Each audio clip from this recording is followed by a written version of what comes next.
Salue ton voisin, salue ta voisine, dis-lui c'est le pasteur Bishop qui te salue ce matin. Que le nom du Seigneur soit béni. J'étais en train de dire que le nom du Seigneur soit béni. J'apprécie énormément ce que Dieu est en train de faire en ces lieux. Et c'est vraiment impressionnant de se tenir ici et de vous regarder. Pendant les chantiers, j'étais venu ici à plusieurs reprises, maintenant ici m'entraînant déjà. Mais quand on se tient là, en réalité, c'est impressionnant, c'est différent. Est-ce que nous pouvons acclamer le Seigneur pour ce que Dieu est en train de faire? Gloire à Dieu. Gloire à Dieu. Je dis un grand merci au Seigneur pour cette grâce et encore un grand merci à papa et à maman pour l'opportunité qu'il m'accorde de pouvoir parler de la part du Seigneur. Que Dieu soit énormément béni. Nous célébrons davantage l'Éternel, ce que Dieu est en train de faire avec vous. Nous le disons de tout cœur. Amen. Que Dieu soit béni. Papa a oublié de dire que je suis marié à une seule femme sans intention de divorcer ni de la tromper. Amen. Que le nom du Seigneur soit béni. L'attachement à Christ. Et mon sous-thème de ce matin, c'est l'attachement à Christ malgré les épreuves. L'attachement à Christ malgré les épreuves. Je veux nous proposer au moins 3 textes ce matin que je crois qu'il va abondamment nous bénir. Job chapitre 1er, le verset 13 au verset 22. Job chapitre 1er, 13 à 22. Et nous lirons Job chapitre 2, 9 à 10. Ensuite, Actes chapitre 7, 54 à 60. Et nous allons finir avec Romains chapitre 8, 35 à 39. Tenons-nous debout pour honorer la parole du Seigneur.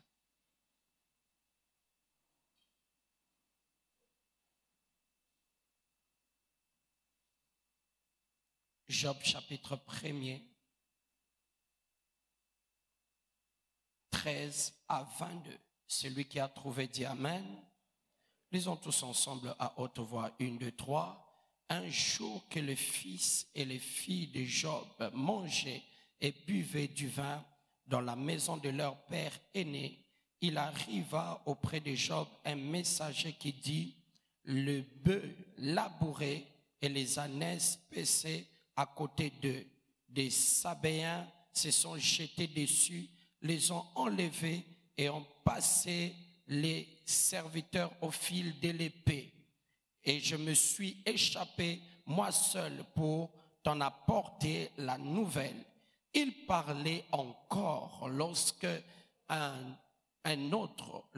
autre vint et dit, le feu de Dieu est tombé du ciel, a embrasé les brebis et le serviteur et les a consumés.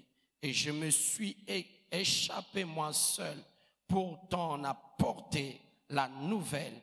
Il parlait encore lorsqu'un autre vint et dit, des Chaldéens formés en 3 bandes se sont jetés sur les chameaux, les ont enlevés et ont passé les serviteurs au fil de l'épée.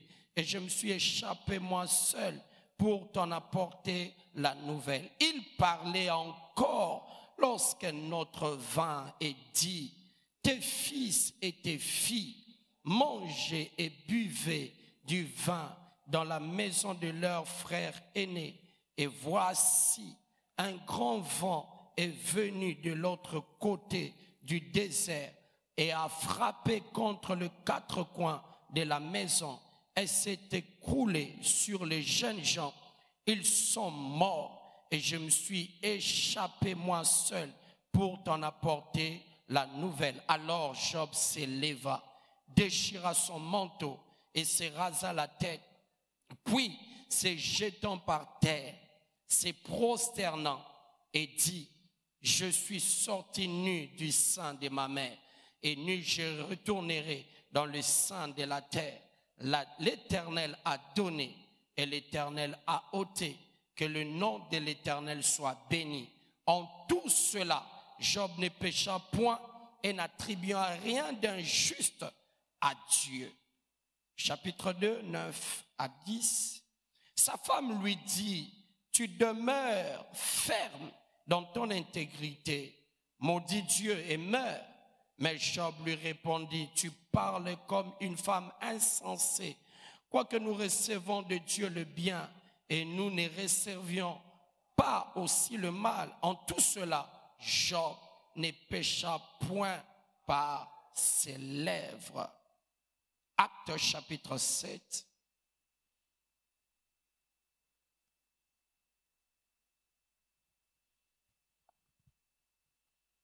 Actes chapitre 7, 54 à 60.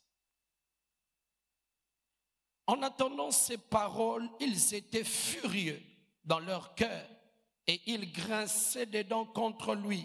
Mais Étienne, rempli du Saint-Esprit et fixant les regards vers le ciel, vit la gloire de Dieu et Jésus debout à la droite de Dieu. Et il dit, voici, je vois le ciel ouvert et le Fils de l'homme debout à la droite de Dieu. Ils poussèrent alors des grands cris en se bouchant les oreilles et ils se précipitèrent tous ensemble sur lui.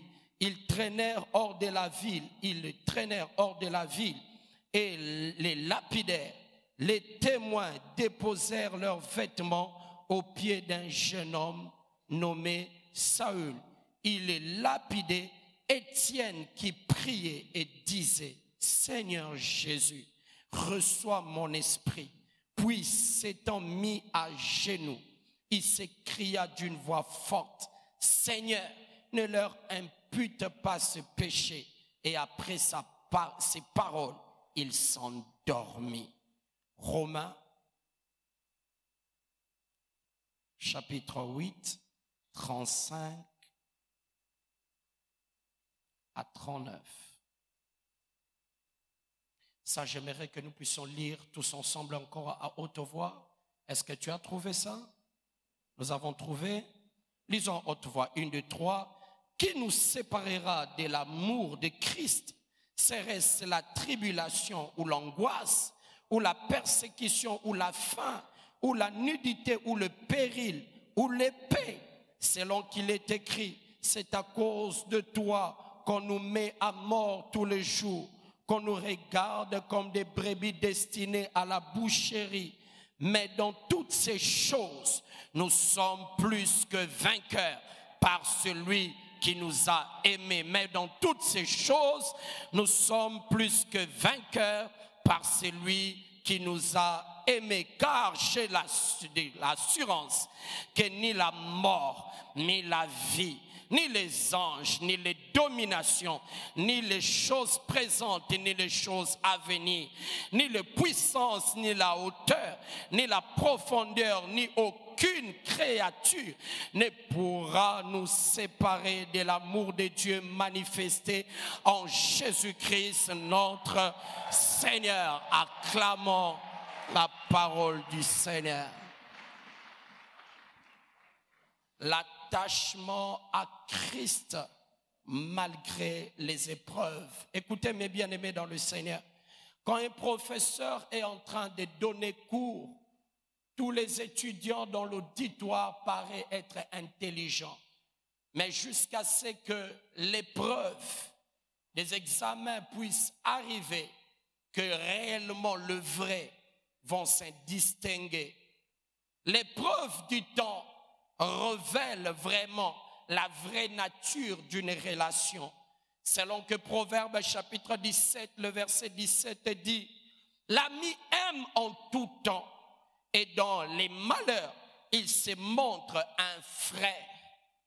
Tant que Jésus, mes bien-aimés dans le Seigneur, était en train de faire le miracle de la multiplication de pain et de poissons, il avait une église remplie d'hommes et de femmes.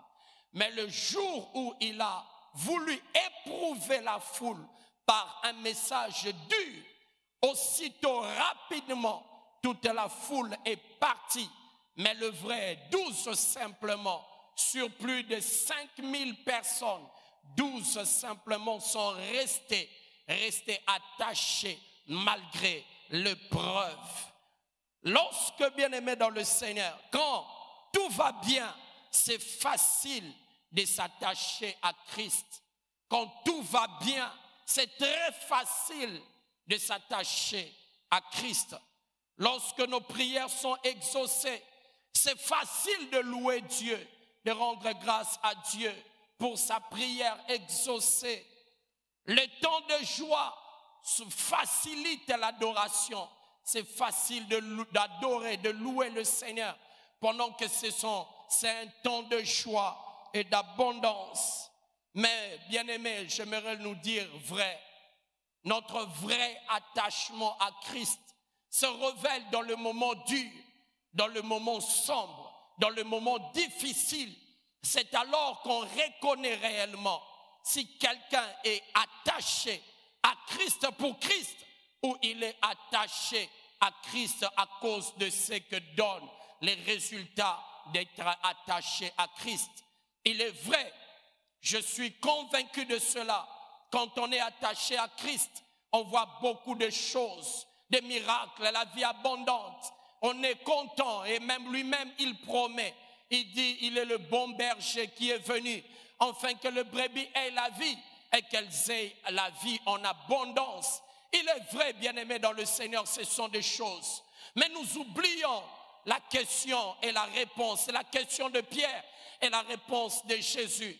Pierre a posé la question de savoir, et nous qui avons tout abandonné, nous avons tout abandonné pour te suivre, qu'est-ce que nous allons recevoir? Christ a dit, pour ceux-là qui ont abandonné des maisons, qui ont abandonné des femmes, des familles, qui ont abandonné des biens, ils vont récolter au centuple, mais il souligne bien, avec la persécution.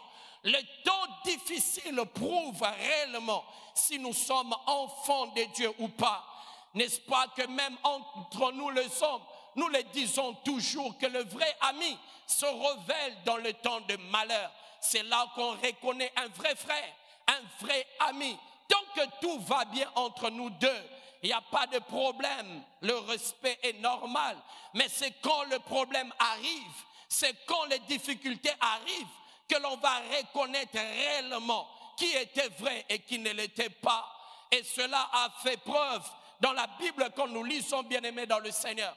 Nous voyons beaucoup de gens qui ont fait preuve de leur amour pour Dieu, de leur attachement à Dieu, mais Dieu les a témoignés plus dans les temps difficiles. Parlons d'Abraham, un homme qui a abandonné ce bien, a abandonné sa famille pour suivre Dieu dans un terrain inconnu.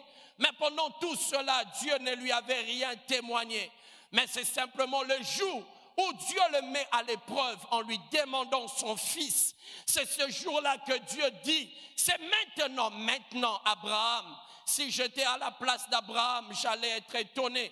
Seigneur, avec tout ce que je fais pour toi, mais c'est maintenant que tu approuves que je t'aime. Oui, c'est parce que le vrai amour, le vrai attachement se révèle dans le temps de turbulences, dans le temps de difficultés, dans le temps de souffrances, dans le temps où on a des questions sans réponse. C'est alors qu'on reconnaît réellement qui est attaché à Christ ou pas, qui est attaché à Christ.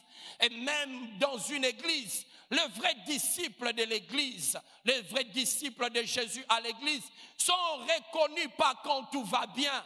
Vous voyez, quand on quitte de l'autre côté, on achète une nouvelle parcelle. Les choses vont bien, ça c'est bien, c'est tout le monde qui acclame. C'est normal, on ne change pas l'équipe qui gagne. Mais est-ce que tu es prêt encore à rester ferme même quand les temps difficiles pourront venir? Des fausses accusations, des choses qui ne tiennent pas debout. C'est à ce moment-là qu'on reconnaît celui réellement un vrai disciple ou pas. Un vrai disciple ou pas. L'histoire de Job explique mieux ce que je dis ce matin. Vous savez, bien-aimés dans le Seigneur, la vie de Job, rien que la portion des Écritures que nous avons lues dans le chapitre 1er de l'histoire de Job, vous allez vous rendre compte, bien-aimés dans le Seigneur, que c'est tellement grave, c'est tellement difficile que beaucoup, il n'y a même pas très longtemps qu'un bien-aimé m'a surpris de l'autre côté du temple. Il me pose la question de savoir, il dit, pasteur, j'étais en train de faire un débat avec quelques personnes. Ils ont dit que l'histoire de Job, ce n'est pas une histoire vraie, c'est simplement une légende, c'est une histoire qu'on raconte. Job n'a pas existé. Vous savez pourquoi? Parce que c'est tellement dur ce qui est arrivé dans la vie de Job, très dur, qu'on ne peut pas digérer et croire que cela puisse arriver à un homme. Quel embouteillage de mauvaises nouvelles. Quel embouteillage. Vous savez, quand je lisais encore ça ce matin, je me disais, oh, que quelqu'un vienne me dire, même un commentateur vienne me dire que ça ne s'est pas passé le même jour. Mais je crois la Bible, bien-aimé dans le Seigneur. Quel embouteillage. Premièrement, on vient lui annoncer que les bœufs et les ânesses ont été volés. Le même jour, le serviteur aussi tué, pendant que celui qui parlait de la mauvaise nouvelle n'avait pas encore fini de parler, souligne la Bible. Qu'un autre vient encore apporter une deuxième mauvaise nouvelle pour lui dire, pour lui annoncer la mort de brebis. Et lui, il est même grave. Il dit, le fait de Dieu. Job qui craint l'Éternel, Job qui est intègre, mais on lui dit que le feu de Dieu est tombé sur tes brebis et tes serviteurs. Quel problème grave. Le temps de faire la sommation de cette perte, de cette faillite de deux entreprises et réfléchir comment dédommager les familles de ces deux victimes, de ces serviteurs. Encore survit, un autre vient encore pour lui dire, pendant que le deuxième n'avait pas fini, un autre vient lui dire que les chameaux ont encore été volés, ainsi que tous les serviteurs tués. Bien-aimés, imaginez déjà que toutes les entreprises de Job, le même jour fait faillite. Le même jour, Job a des problèmes avec des familles. Le même jour. Et pendant qu'il est encore en train de réfléchir sur tout ça, il est encore en train de réfléchir que le clou du spectacle arrive. On vient lui annoncer que tous tes enfants sont morts. Ah, la Job est KO. La Job est KO. La Bible dit, il déchire son manteau. La Bible ne nous dit pas sincèrement s'il est resté nu, mais imaginez ce qui s'est passé. Il a déchiré son manteau au devant de tout le monde. Il s'est rasé la tête. La Bible dit, Job tomba par terre. Mais ce que j'aime avec Job, c'est le jour où il choisit de prouver à l'Éternel que je suis ton serviteur. Non à cause de tout ça, mais à cause de toi. La Bible dit, Job dit, l'Éternel a donné, l'Éternel a repris, que son Saint-Nom soit béni. Et la Bible dit, Job ne pécha point en parole. Pendant que j'étais en train de lire ça, je me suis souvenu un jour, j'habitais une maison qui était un peu surélevée et j'entends un bruit. J'ai directement compris, j'ouvre la fenêtre, j'ai vu une fille être agressée par les Kuluna. Et elle a commencé à crier. Elle crie en lingala, Nakoufi, Nakoufi. Qu'est-ce qu'ils t'ont fait? Oh, baboto linga chenette, Nakoufi, vinangesuki. Nepsengabi, ma soeur, ta vie ne peut pas s'arrêter à cause d'une chaînette qui ne coûte même pas $100. Vous imaginez quelqu'un qui peut dire que sa vie est finie à cause d'une chaînette. Mais si pareille chose lui était arrivée, je veux vous dire honnêtement, mais moi quand je lis la vie de Job, quand je lis ces chapitres, je dis personnellement, tel que je me connais, je n'arriverai pas à supporter. Mais c'est le jour où Job choisit de bénir l'Éternel, de célébrer l'Éternel. Ça m'a rappelé, bien-aimé dans le Seigneur, Je n'oublierai jamais cette histoire, jamais dans ma vie. J'étais à la maison, on vient frapper brutalement à ma porte. Je sors pour ouvrir. C'est une dame d'en face qui vient me signaler. Elle était corps médical. Elle vient me signaler en me disant, pasteur, il y a la famille voisine qui m'avait appelé pour voir leur papa qui avait fait une crise. Mais pasteur, je veux vous dire vrai, cet homme est déjà mort. Et quand j'arrive, je trouve qu'on le déplaçait de la chaise où il était assis. On l'a allongé par terre. On a réellement constaté qu'il était mort. Nous n'avions que réellement le cœur pour nous attrister et consoler la famille.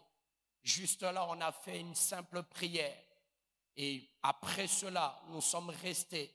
Quelques enfants sont sortis pour chercher la voiture, pour prendre le corps et amener à la morgue. Nous sommes restés, moi, le corps et la femme du défunt. À peine son mari mort il y a quelques minutes. Je l'ai vu s'élever et aller dans la chambre. J'ai compris qu'elle allait dans la chambre parce qu'elle allait dans la direction du couloir. Et à son retour, quelques minutes après, je l'ai vu avec une enveloppe. Et elle va chercher un stylo. Elle écrit dessus dîme. Elle me dit, pasteur, à cause de cette situation, je ne pourrai pas venir demain à l'église. Mais j'aimerais maintenant payer ma dîme. Si je ne voulais pas prendre cette dîme-là, mais le Seigneur m'a dit, prends, parce que j'avais mal dans mon cœur. J'ai dit, quelle manière de célébrer l'Éternel. À peine son mari mort, mais elle choisit de célébrer l'Éternel. Mon Dieu, bien-aimé, comment s'attacher à Dieu quand tout va mal? C'est dur de continuer à servir Dieu en ayant perdu son travail. C'est dur de servir le Seigneur, de louer et d'adorer le Seigneur pendant que les choses vont mal et très mal.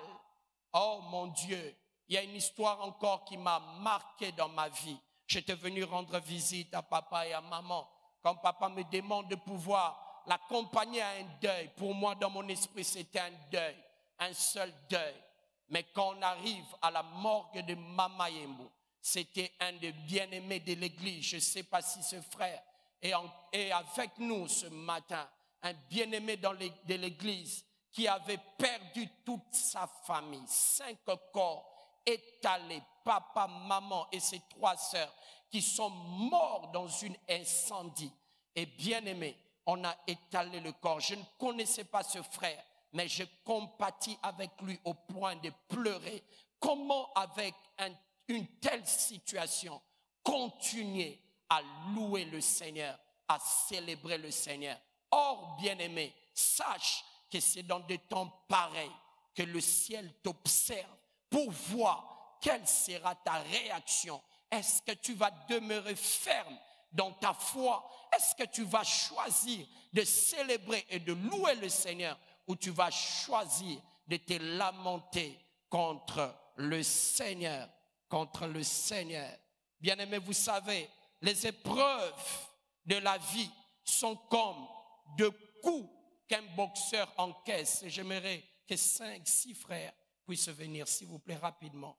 Que 6 frères puissent venir. Vous savez, bien-aimés dans le Seigneur,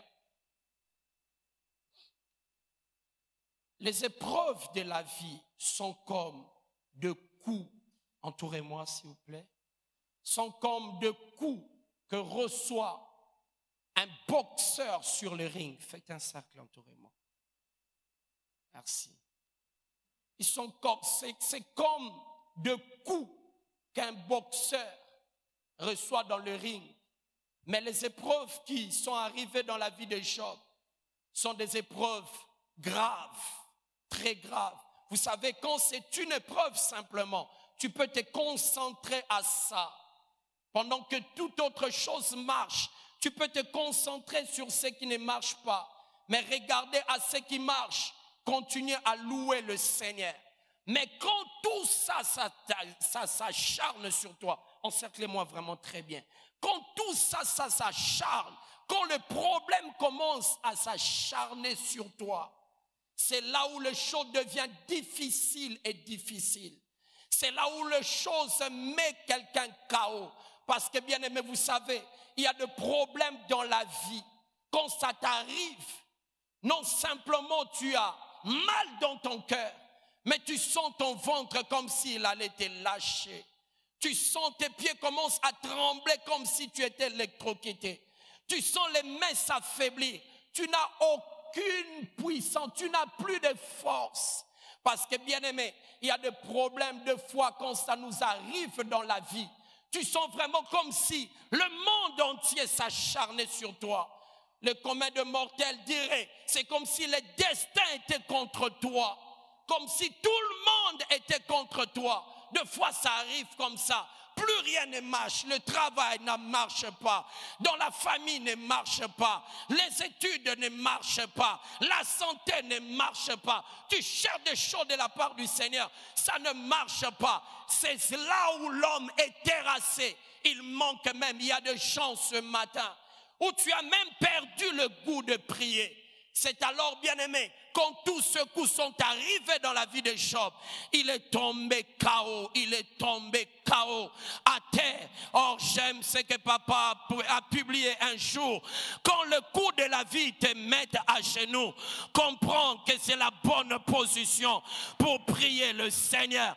Mais bien aimé dans le Seigneur, il y a deux fois de coups dans la vie. Non simplement ça te met KO à genoux, mais ça t'écroule réellement sur la terre. Là, tu es réellement KO, tu n'as plus rien à faire. C'est là où tu n'as que des larmes pour pleurer. C'est là où tu vois quelqu'un dans la vie, il n'arrive même plus à respirer, il n'arrive plus à prier. Tu sens simplement, il dit Jésus, Jésus, Jésus. Il dit Jésus. Parce que c'est plus fort que lui. Et bien aimé, dans des temps comme ça, tu regardes le ciel et le ciel est resté calme. Tu regardes autour de toi, même pas un frère pour te faire le suivi. Même celui qui t'appelait régulièrement, c'est comme s'il ne te voit plus. C'est comme si dans le monde tu es seul. C'est là où le diable vient te dire, tu vois cette situation, tu es le seul à les vivre sur la terre. Et quand tu te rends compte, je suis le seul, tu as très mal. Tu te dis, Seigneur, quand est-ce que tu viendras? Mais comment? Tu sais quand ça a commencé, mais tu ne sais pas quand ça va finir. Quand est-ce que ces choses, c'est là où la Bible dit habitué à la souffrance. L'homme devient habitué à la souffrance. Tu ne sais plus quoi faire. Comment te relever dans un temps comme ça? Premièrement, utilise ta foi. Utilise ta foi. Car la foi, bien-aimé dans le Seigneur, la foi proclame ce que tu sais, mais ne proclame pas ce que tu sens. Quand tu actives ta foi, c'est là où Job, quand il est écroulé, il a déclaré, je sais que mon Rédempteur se lèvera. Il se lèvera le dernier. Je sais que mon Rédempteur se lèvera. Et je sais qu'il se lèvera le dernier pour mettre un point final dans ma vie. Quand tu as ta foi activée, tu peux te relever et prier encore. Parce que tu sais que ton Rédempteur se lèvera. C'est par la foi que Shadrach, Meshach et Abednego ont accepté la fournaise ardente. Parce qu'ils croyaient dans leur cœur que notre Dieu va nous délivrer de ta main. J'aimerais te dire, bien-aimé dans le Seigneur, quand le coup de la vie te met KO, relève-toi par la foi. Crois qu'il y a un lendemain meilleur. Celui qui dit Amen et quelque chose lui arrive ce matin. Crois qu'il y a un lendemain meilleur. Car la Bible dit, sans la foi, il est impossible de lui être agréable. C'est par la foi que Shadrach, Meshach et Abednego ont accepté la fournaise ardente. Et c'est dans la foi que la quatrième personne se révèle. Et la quatrième personne n'est pas sortie avec Shadrach, Meshach et Abednego de la fournaise parce qu'elle est en train d'attendre ceux qui vont entrer dans la fournaise. J'aimerais t'annoncer une bonne nouvelle, que la foi te permet de supporter le feu des épreuves. La foi te permet de supporter le feu des épreuves. C'est par la foi qu'Étienne, au lieu de regarder aux pierres, au lieu de regarder à la mort, la Bible dit il a levé les yeux et il a vu Jésus debout à la droite de Dieu le Père.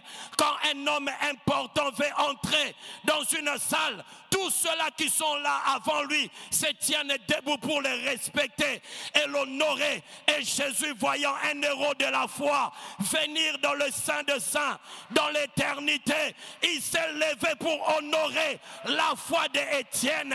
Et la Bible dit, malgré le coup de la vie, Étienne était à genoux en train de dire, Seigneur, ne leur impute pas ce péché. Et la Bible ne nous dit pas que Étienne mourut, mais la Bible dit Étienne s'endormit, car les hommes de la foi ne meurent pas. Les hommes de la foi ne meurent pas. J'aimerais t'annoncer une bonne nouvelle. Les épreuves ne te tueront pas. Je parle à une personne ce matin. Les épreuves ne te tueront pas. Mais au contraire, ces épreuves sont en train de travailler en toi la nature de Christ. Celui qui dit Amen à quelque chose lui arrive ce matin. Alléluia. Quelqu'un dit avec moi la foi. Bien-aimé, c'est à cause de ça que des fois je dis à ma femme, ne t'en fais pas. Je lui dis avec un français qui l'a fait toujours rire, ça va prendre. Ça veut dire ekosimba. Dis à ton voisin, ça va prendre. Oh, dis à quelqu'un, il en a besoin, dis-lui, ça va prendre. Oh, regarde l'autre, dis-lui, ça va prendre. Parce que bien aimé, la foi, l'espérance que nous avons en notre Dieu ne nous trompe pas. J'aimerais dire à une personne, ça va prendre. Oh, j'annonce à une personne, si aujourd'hui tu te lèves, il n'y a aucun sujet de louange de l'Éternel. Espère parce que demain, quelque chose arrivera. Je t'annonce que tu ne finiras pas comme ça. Je t'annonce que cela ne t'achèvera pas. C'est pourquoi un homme de foi, quand il n'a rien dans son présent, il regarde le futur. Quand il n'y a rien dans le futur, il regarde dans l'éternité. Il sait que ça marchera. Il sait que ça marchera. Oh, Job dit, même si ma chair et mes os se consumés, je sais que mon Rédempteur se lèvera. J'aimerais dire à une personne, active ta foi. Activer sa foi, c'est proclamer ce que tu sais et non proclamer ce que tu sens. Oh, est-ce que quelqu'un est avec moi? Déclare avec moi, je sais que ça va prendre. Ah, bien-aimé dans le Seigneur, je t'annonce une bonne nouvelle. Quand tu es déjà à terre, il n'y a pas une autre position pour te mettre à terre. La deuxième position, c'est la position de debout. Je t'annonce que l'Éternel Dieu Tout-Puissant est ton Rédempteur qui se lève dans ta vie. Ah. Alléluia. Écoute, bien-aimé dans le Seigneur, vous pouvez rentrer. Non simplement active ta foi, mais active l'amour pour Dieu. Car bien-aimé dans le Seigneur, est-ce que vous savez que l'amour est plus fort qu'une alliance?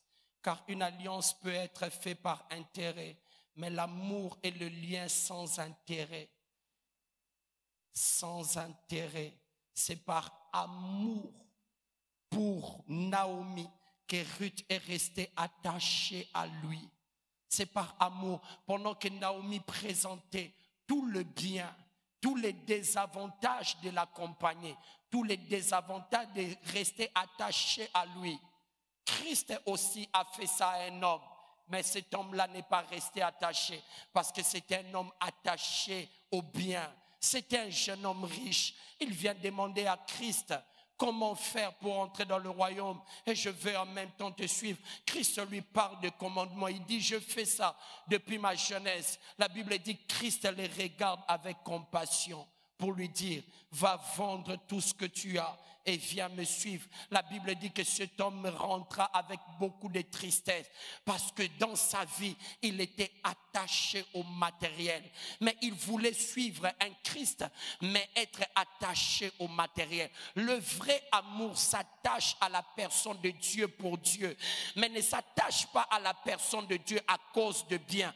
Naomi a présenté les désavantages parce qu'elle savait qu'il y avait Boaz, mais il n'a pas parlé de Boaz pour que le vrai, la seule qui sera véritablement attaché à elle puisse vivre Boaz. Il n'y a que des hommes et des femmes qui sont réellement attachés à Dieu pour Dieu, qui vivent les résultats de Boaz dans leur vie. Oh my God. Écoutez bien aimés dans le Seigneur, il y a eu 2 Joseph dans la vie de Jésus. Le premier, c'est celui qui s'est occupé de sa naissance. Il a élevé Jésus. Et vous allez remarquer une chose, bien-aimés dans le Seigneur, que jamais la Bible nous présente un miracle que Christ a fait dans la vie de Joseph. On nous parle du miracle avec Marie, mais jamais un miracle avec Joseph. Donc son attachement à Christ est un attachement d'amour. Le deuxième Joseph, c'est le Joseph d'Arimathée. Lui aussi, on nous dit qu'il était disciple. Mais en aucun jour, on nous a parlé d'un miracle. Mais il est venu chercher le corps de Jésus. Il n'est pas venu chercher Jésus qui impose la main. Il n'est pas venu chercher Jésus qui fait marcher les paralytiques. Mais il a demandé simplement son corps. 2 Joseph importants. J'aimerais que moi et toi, nous soyons de véritables Joseph dans la vie de Christ. Ceux qui sont attachés à Christ. Celui qui ne fait pas de miracle, s'il le fait, gloire à Dieu. S'il ne fait pas, moi je l'aime pour lui. À cause d'une seule chose, il m'a aimé le premier. Il m'a donné sa vie. Il a payé le prix. Bien-aimé, qu'est-ce que Dieu peut te donner qui soit déjà au-delà de ce qu'il t'a donné par l'œuvre de la croix? Le plus grand sacrifice, le plus grand don est bien, c'est ce que Dieu nous a donné par l'œuvre de la croix. Tout ce qu'il peut nous donner après ne représente rien du don de Christ. Alors restons attachés à Dieu pour Dieu. J'aime cette femme, je l'appelle la plus grande adoratrice de la nouvelle alliance. C'est Marie de Magdala, bien-aimée dans le Seigneur. Celle-là, elle a suivi Jésus pendant le miracle. Jésus l'a délivrée, mais elle n'est pas restée attachée au témoignage. Elle est restée attachée à la personne de Christ. Quand Christ est mort, tout le monde a fui. Tout le monde est parti. Mais la Bible dit le 3e jour, elles sont toutes venues de grand matin pour chercher le corps et l'embaumer. Mais elles n'ont pas vu le corps. Les autres sont partis, mais elle est restée assise au devant du sépulcre. Bien-aimé, vous savez, quand tu aimes une chose et que tu l'as déjà perdue, tu es prêt de la chercher à plusieurs reprises au même endroit, espérant un miracle que cela revienne. Elles avaient déjà vu que dans les sépulcres, il n'y avait personne. Mais la Bible dit qu'elle baissait les regards pour regarder, est-ce que son corps peut revenir? Et quand elle voit les anges, la Bible dit, il n'est point ici. Il se tourne, il voit le Seigneur Jésus lui dire, femme, qu'est-ce que tu es en train de chercher? Jésus voulait réellement savoir, est-ce que c'est moi que tu cherches ou tu es en train de chercher un autre miracle? Mais la femme lui a dit, je veux son corps si c'est toi qui l'as pris.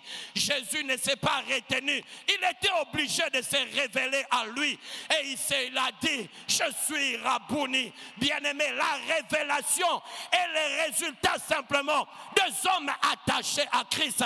Christ avait un grand travail à faire, celui d'offrir une offrande d'expiation de péché. Mais il était obligé d'arrêter sa course pour se révéler à cette femme, parce que Jésus savait savez, s'il n'était pas revenu au sépulcre, cette femme serait restée là jusqu'à la nuit. Alors il est venu lui dire, je m'en vais vers mon Père, votre Père.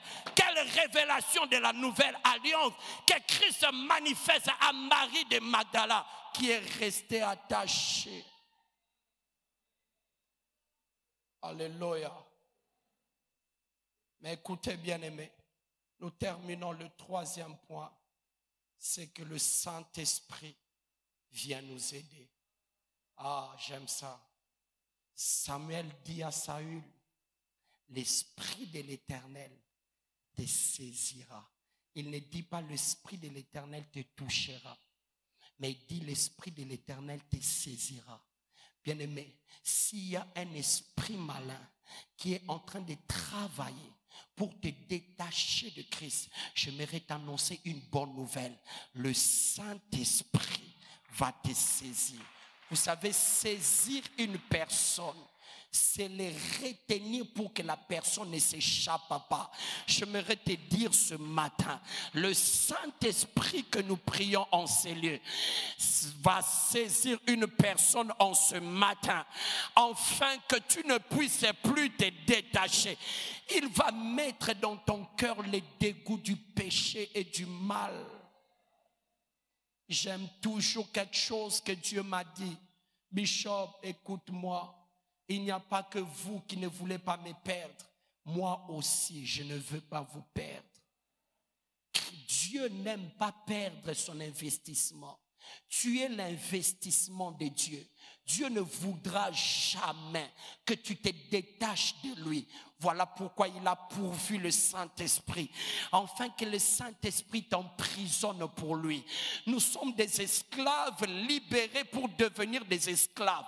Nous ne sommes pas des esclaves libérés pour être libres, non. Nous sommes libérés de la mort et du péché pour devenir des esclaves du Christ. C'est là où Dieu place dans ta vie même des garde-fous, ou quand tu as envie de pécher, mais Dieu place des circonstances pour que tu ne pêches pas et que tu demeures. C'est là où même des gens sont vus. Les fous leur parlaient en disant Naïopé. Alléluia. J'aimerais annoncer une bonne nouvelle ce matin. Le Saint-Esprit te saisira. Alors dis avec moi que le Saint-Esprit me saisisse. Tenons-nous debout et levons nos mains.